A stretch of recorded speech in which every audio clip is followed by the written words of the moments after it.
Boa tarde para você, estamos começando o programa Olhares dessa quarta-feira, 18 de maio, com essas belas imagens. O frio do outono, mais uma vez, foi intenso na Serra Catarinense. Em Urupema, os termômetros registraram 2,8 abaixo de zero, segundo a EPAG. Teve registro de geada na cidade e as poças de água ficaram congeladas. O espetáculo, gente, ficou por conta das estalactites.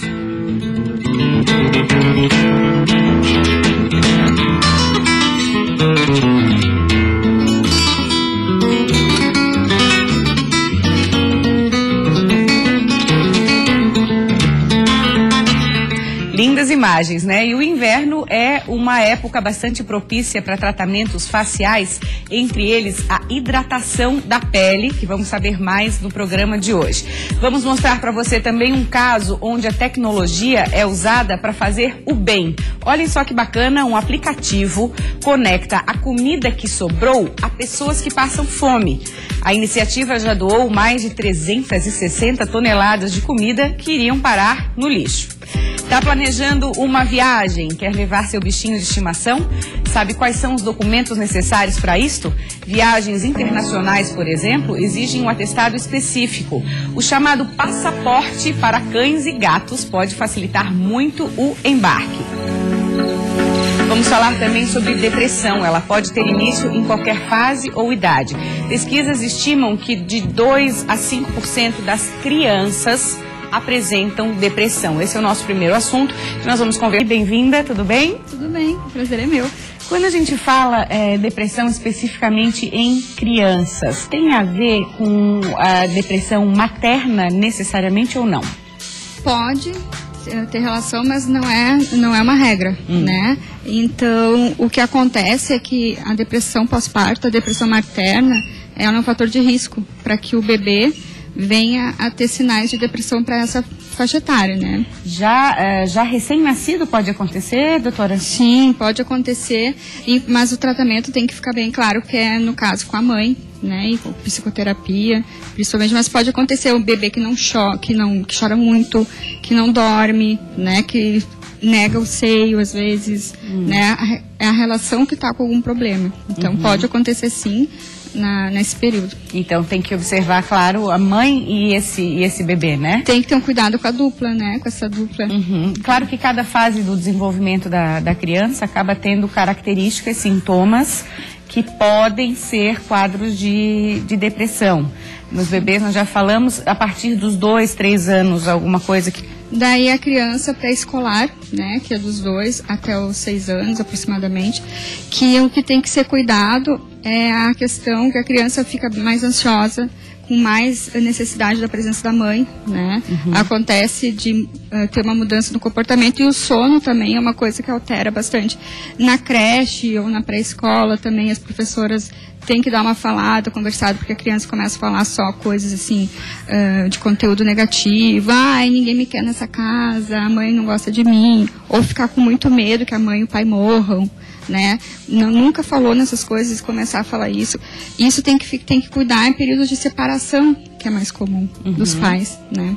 Desencadeia problemas de autoestima também? Bastante, até que a questão da autoestima não está tão bem formada nessa época do desenvolvimento, mas com certeza.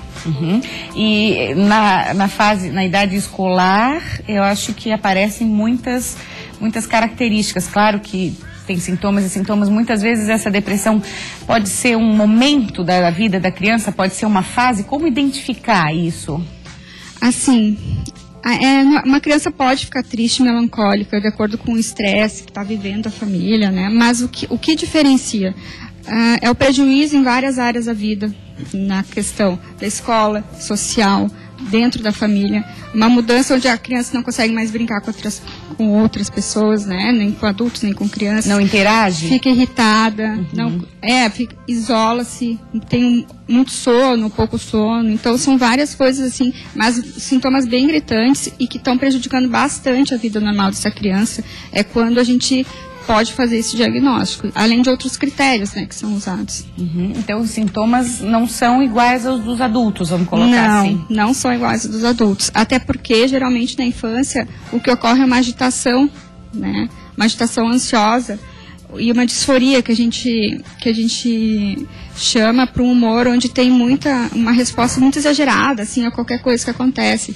O que ela poderia ficar um pouco triste, ficar muito triste, o que ela poderia, né, ficar um pouco irritada, ela fica muito irritada, daí um pouco volta ao normal, assim, né, depois tem outras crises, e isso faz com que aconteçam brigas na escola, reclamações de comportamento. Emoções mais extremadas. Emoções, isso, bem mais extremadas. De que forma que se busca o tratamento para essas crianças? Assim, eu acho legal, por exemplo, no consultório, eu sempre gosto que as crianças cheguem após uma avaliação psicológica, né, o ideal. Para os pais aqui, os que estão assistindo hoje, que perceberam alterações de comportamento de seus filhos e estão percebendo às vezes uma diminuição do nível de energia, não quer mais fazer o que gostava de fazer, estão sempre entediados, não quero, não tá bom. Tem um paciente meu uma vez que foi pra Disney e não tava bom, o tempo inteiro na Disney não tava legal. Nossa, que é a cereja do bolo aí pra criançada. Ele não tava feliz lá. Não tava feliz, nada, nem o Mickey fazia ele ficar feliz, né?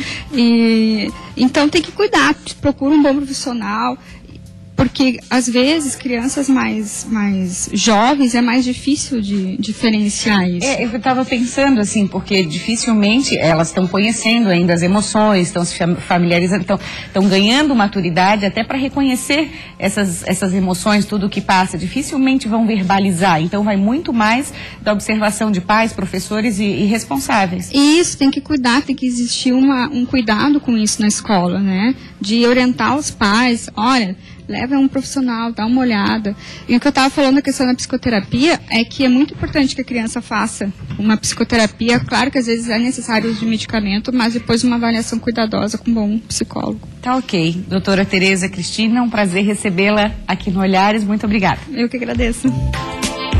Olhem só que legal, gente, a tecnologia usada para fazer o bem. Um aplicativo desenvolvido nos Estados Unidos conecta a comida que sobrou a pessoas que passam fome. A ideia surgiu durante um almoço quando a fundadora, Komal Ahmad, ainda na faculdade na Califórnia, foi abordada por um sem-teto pedindo dinheiro para comer. Sabendo que a universidade jogava comida fora todos os dias, ela pensou em criar um programa de doação de alimentos do refeitório. Em poucos meses, o aplicativo estava criado, o Cópia. Funciona assim, os usuários se cadastram e avisam quando tem comida sobrando. Um motorista vai até o local, retira os alimentos e leva até um dos locais disponíveis para recebê-los. Segundo a criadora do app, foram recuperadas mais de 360 toneladas de comida que iria para o lixo, alimentando aí cerca de 691 mil pessoas. O serviço funciona em 8 cidades da Califórnia, mas pretende se expandir em breve. Desperdício de comida é um problema mundial. 1/3 dos alimentos produzidos é jogado fora em plenas condições de consumo. Agora vamos falar aí da beleza da nossa pele, principalmente no inverno, né? A gente já nota, é só as temperaturas caírem um pouquinho, que a gente já nota ressecamento principalmente de pés, joelhos, mãos e da própria pele de rosto, pescoço. Teandra, seja muito bem-vinda a Olhares, tudo bem? Tudo jóia, Maria Paula. Então, de que forma que a gente pode estar cuidando mais da nossa pele, principalmente do rosto que fica mais exposta, especificamente durante o outono e inverno? A gente esquece muito desses cuidados no inverno. As pessoas já têm bastante consciência de cuidar da pele no verão.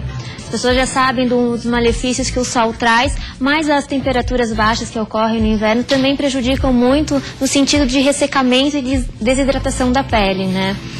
A temperatura baixa, o que acontece? A gente muda todo o nosso costume, os nossos hábitos no inverno. O banho quente ele acaba retirando a camada de oleosidade natural que a gente tem, que acaba contribuindo para a perda de água da pele, né? O tempo daí a gente também acaba... Os alimentos, né? A gente acaba perdendo a vontade de comer frutas no inverno. tomando menos água. Porque a gente sente menos sede. Então, toma menos água, alimento, a gente deixa de lado as frutas e passa a pegar alimentos mais quentes, mais massa, mais o pão. Então, todos esses fatores acabam contribuindo para a perda de água e a gente acaba não repondo, né? Então, por isso a importância da gente cuidar da pele, fazendo uma boa hidratação para ajudar a prevenir esse ressecamento. É uma parceria, então. Tem que ter a boa alimentação, tem que ter boa hidratação através da ingestão de líquidos. Isso, não adianta só passar creme e não cuidar do resto.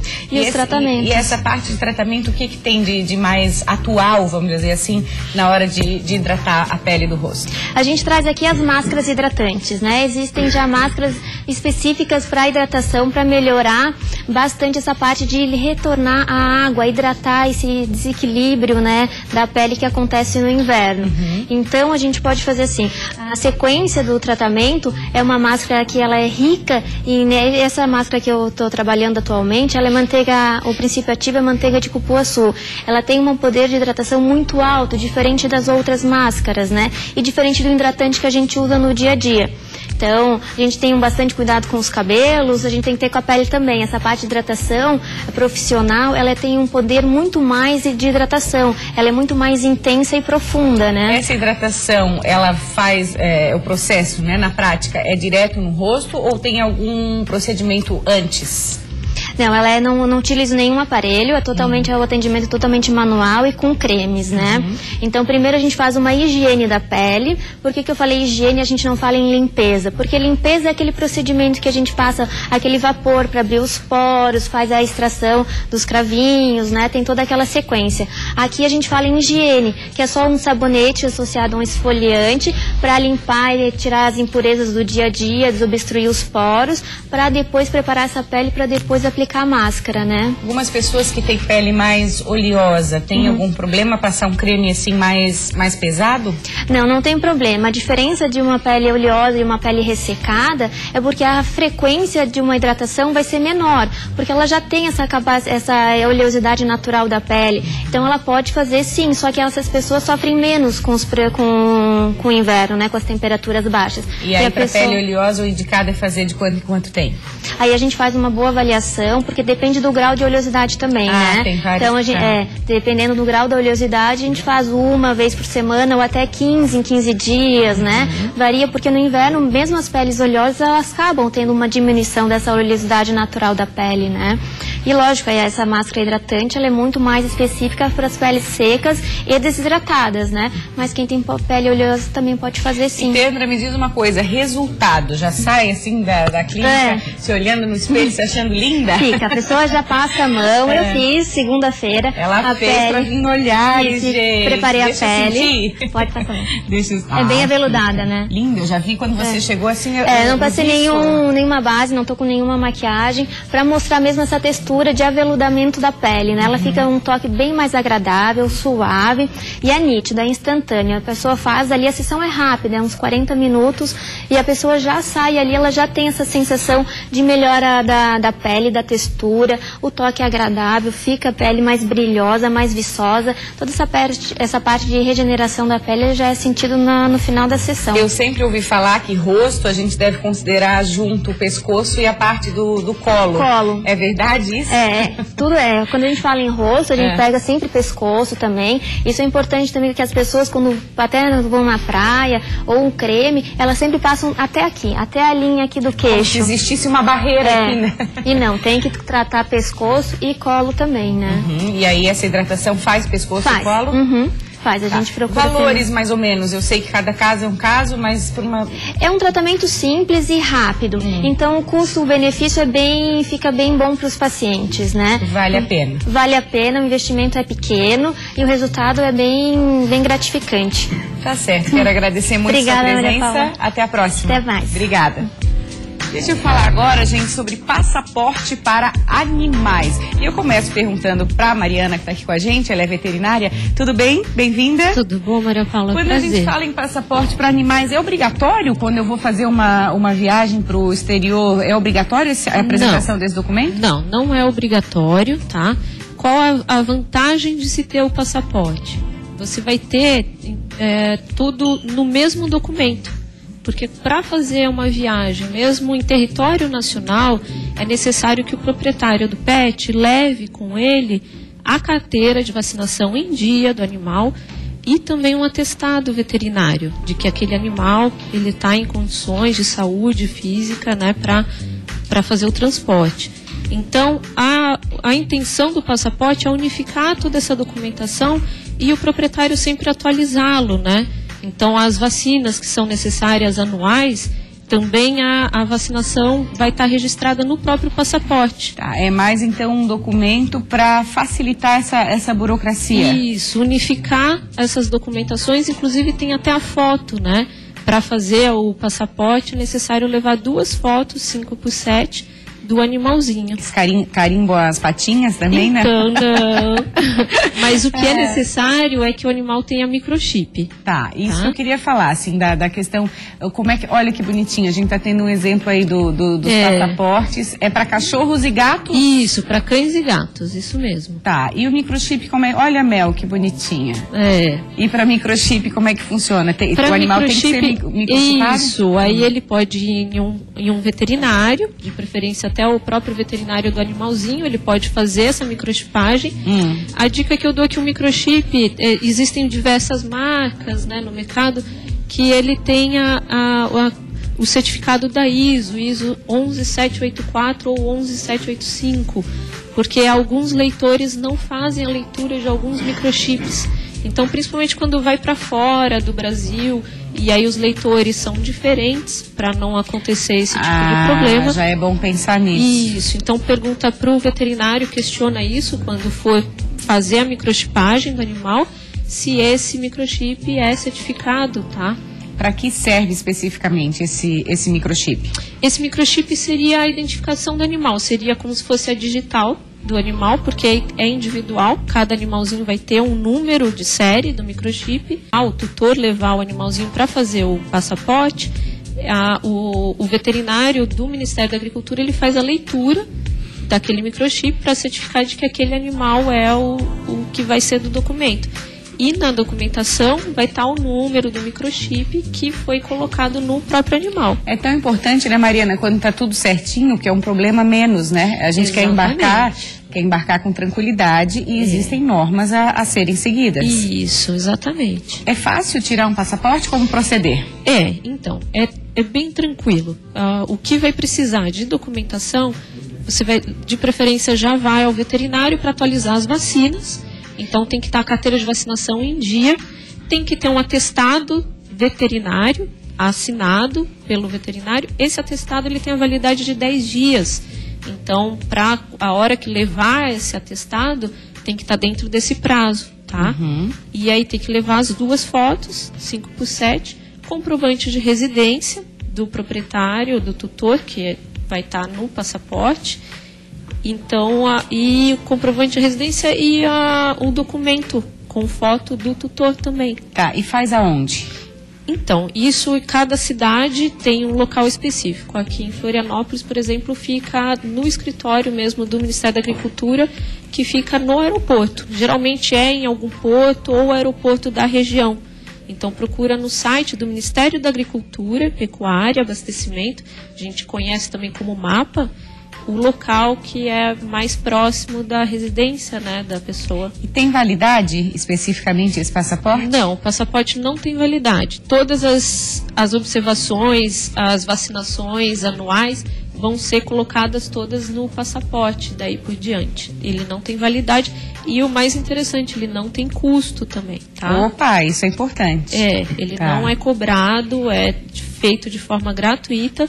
Tem que ser agendado pelo telefone, tá? Para fazer o passaporte. Então, a partir do momento que você está com todas as documentações, liga no Ministério, faz o agendamento e faz. Obrigada. Leva o animalzinho também. Tem que estar junto. Porque tem que fazer a leitura, tá bom? Não esqueça de levar o animalzinho. Já pensou? Chega lá com tudo, cadê o animal? Não veio. Não dá. Obrigada pela presença. Eu que agradeço. Pelos esclarecimentos. Obrigada. Eu que agradeço. A gente encerra o programa de hoje ao som da cantora Bruna Nogueira. Ela e a banda fazem a apresentação amanhã, meio-dia, no Misturada Musical na UDESC, em Florianópolis. A entrada é gratuita.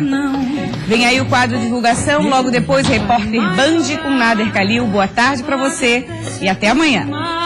Ele vai viver sozinho, desaprendeu a dividir. Foi escolher o mal Miguel entre o amor de uma mulher e as certezas do caminho. Ele não pôde se entregar e agora vai ter de pagar com o coração. Olha lá, ele não é feliz, sempre diz que é do tipo cara valente. Mas veja só, a gente sabe que esse humor é coisa de um rapaz que sem ter proteção foi se esconder.